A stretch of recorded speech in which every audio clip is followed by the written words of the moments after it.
a character really a good character without a traumatic past?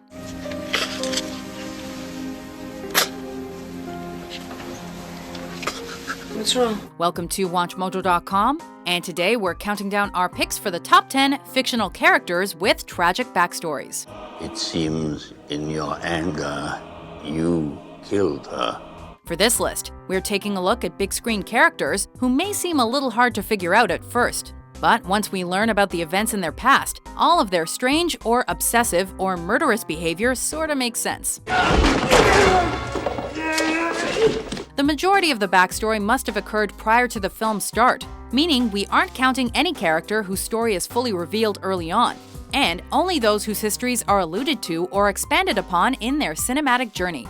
So that means you won't be seeing characters like Maximus from Gladiator on this list. Father to a murdered son, husband to a murdered wife, and I will have my vengeance in this life or the next. Number 10. Man and Boy, The Road. The roads are peopled by refugees towing carts and gangs carrying weapons, looking for fuel and food. The fact that this is a post-apocalyptic movie should be clue one that some less than stellar events took place in these characters' pasts. What is this place, Papa? The house where I grew up. You know, like an apocalypse. Based on the book of the same name, The Road follows an unnamed man and his son as they do what they can to survive in the wake of a world-changing disaster. We have to. We will survive this. We are not gonna quit. Things are consistently bleak for the pair as they make their way through the remains of the planet. And flashbacks reveal that the man's wife committed suicide shortly after giving birth to the boy. They're gonna rape me, and then they're gonna rape your son, and they're gonna kill us. And eat us. What makes this even more tragic is realizing that the kid's entire life has basically just been one near-death encounter after the other. You have to let me go. Just take me with you. Number 9. Tallahassee Zombieland. Columbus. You? Oh, Tallahassee. In this sleeper hit and dark zombie-centered comedy, Woody Harrelson plays a tough guy from Florida who likes his solitude as much as he likes his Twinkies. Where's the Twinkies? He also misses his puppy. A college student on a journey to locate his parents soon joins Tallahassee, and the pair is later joined by a couple of sisters who've also managed to survive. Hey, Tallahassee, Wichita, why don't you take that way? Little Rock, come here. Why do I get stuck with her? During a fireside chat, Tallahassee reveals that the puppy he'd been referring to earlier in the movie was actually his toddler, and that his dearly beloved son was slaughtered by zombies. I'll tell you, I never thought I could love anything like Buck. Just the day he was born, I just lost my mind. Losing a child is devastating enough on its own, but losing a child to a horde of marauding zombies has to be the ultimate gut punch. Tallahassee's face during this all-revealing scene makes his pain all too apparent. Take away a man's son, you've truly given him nothing left to lose. Number 8. Koba, Dawn of the Planet of the Apes. Human. What? Human. What?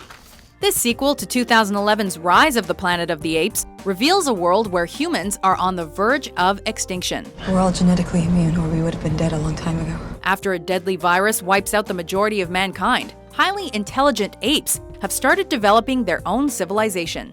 Apes win war! Apes together! Strong! Many of the apes gained their heightened intelligence through the same virus that wiped out the humans, including the film's main antagonist, Koba. Cold, heartless, and with a brutal hatred of humans, this scarred bonobo's anger is directly tied to the years of cruel experimentation he suffered at the hands of his captors. It'd be easy to say that he has a chip on his shoulder, but those years of torture are more like a boulder. You are not ape. Number 7. Dom Cobb, Inception. Oh, what are you doing here? I thought you might be missing me. Clever and complex, this cerebral hit stars Leonardo DiCaprio as a thief-for-hire Dom Cobb, who, along with his crack team of experts, plucks secrets directly from other people's heads.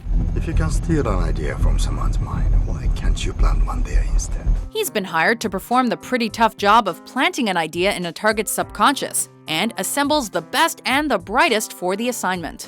During a mission to recover their target from limbo, Cobb reveals that his wife committed suicide and implicated him in her death so that he'd kill himself too. I'm asking you to take a leap of faith. It was a romantic gesture gone horribly wrong, as his wife lost sight of reality after she and Cobb spent too much time in the dream world. Oh, God damn it! Because you'll be together. Sweetheart! Look at me! Oh, no! This is the reason why he's a criminal on the run, estranged from his kids, and jacking people's dreams for a living. I'm the only thing you two believe in anymore. I wish. Number 6. The Bride, Kill Bill. Actually, Bill's last bullet put me in a coma. A coma I was to lie in for 4 years. In this Quentin Tarantino gorefest, Uma Thurman plays the Bride, a badass assassin with an axe to grind. And when I arrive at my destination, I am gonna kill Bill. She's tracking down all of her former killer colleagues to enact deadly vengeance. The fight scenes are entertaining, and her murderous rampage is as official as they can get.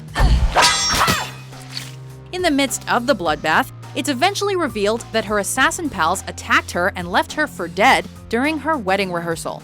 Bill, it's your baby. To make matters worse, she was pregnant with the head assassin's child, and the unborn baby was apparently later plucked from her belly. I told her you were asleep, but that one day you'd wake up. Needless to say, there are a whole host of reasons not to piss off an assassin, but not ensuring that they're completely dead when you try to murder them isn't the wisest of choices.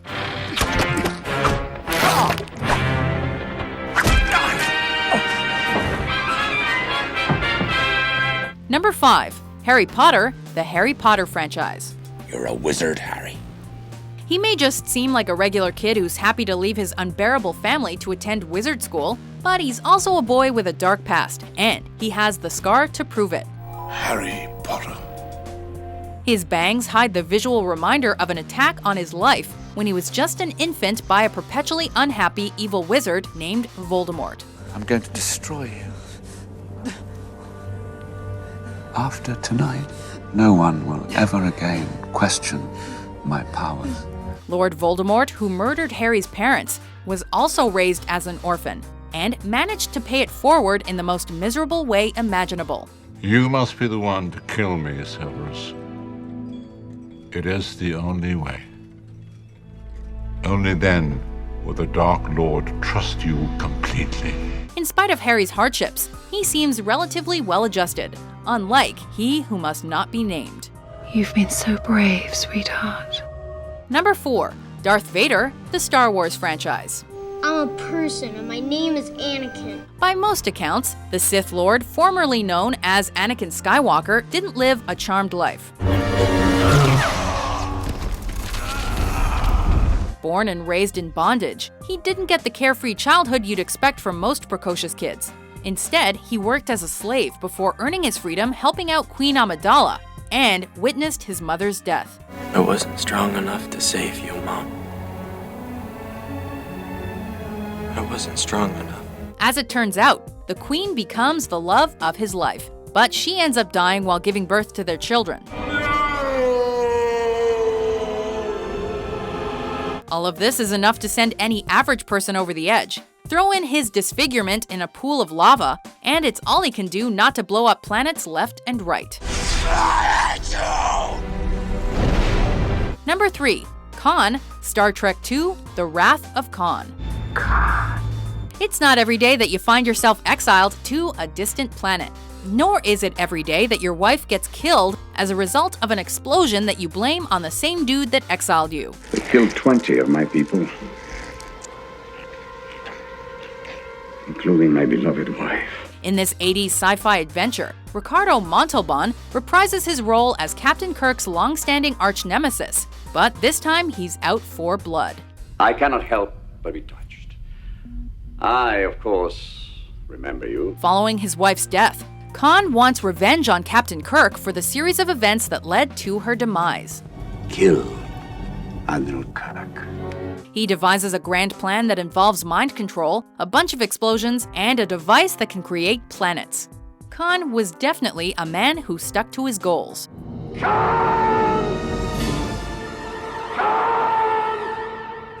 Number 2. Leonard, Memento. I'm Leonard Shelby. I'm from San Francisco. Solving a murder mystery can prove extremely difficult when you're suffering from short-term memory loss. I have no short-term memory. I know who I am. I know all about myself. Since my injury, I can't make new memories. In this Oscar-nominated Christopher Nolan film, Guy Pearce stars as Leonard Shelby, a man who's relying on a series of tattoos and Polaroids to help him uncover his wife's murderer.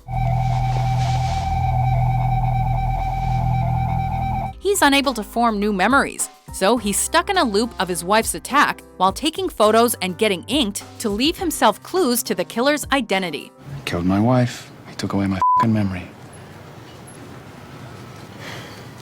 He destroyed my ability to live. He links up with a woman and an undercover officer who may hold the key to solving the mystery of his wife's death. Wait a minute. Is that John G?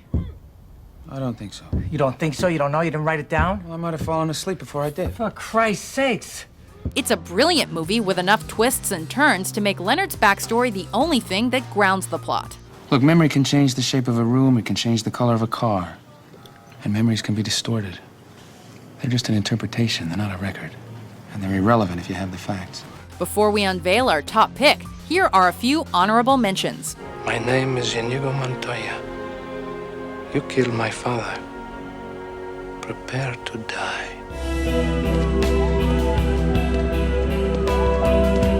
What's your name?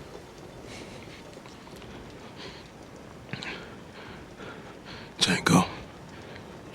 Then you're exactly the one I'm looking for.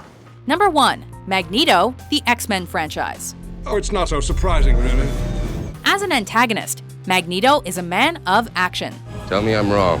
He's constantly devising a plan to get back at the humans who remain distrustful of mutants, good or bad. The humans have played their hand. Now we get ready to play ours. And considering that the humans seem to constantly also have plans to eradicate the mutants, you can't really blame him. So much for diplomacy. In fact, his hatred of humans isn't just a matter of survival. It extends back to his childhood. As a Holocaust survivor, he saw his mother killed before his eyes by a cruel Nazi scientist. Unfortunately, you killed my mother. In X-Men First Class, he's able to avenge his mother's death, but the damage has already been done.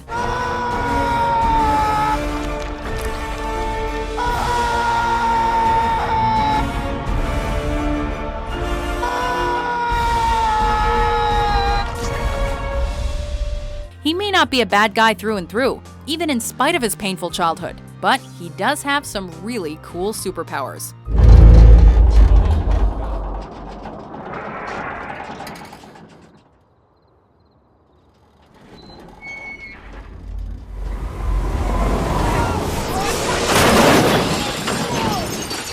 Do you agree with our list? I'd like you to know that I agree with every word you said. What big screen character do you think has the most tragic backstory? Well, you look nervous. Is it the scars? You want to know how I got them? For more entertaining top 10s published every day, be sure to subscribe to WatchMojo.com. Can I just let myself forget what you've told me?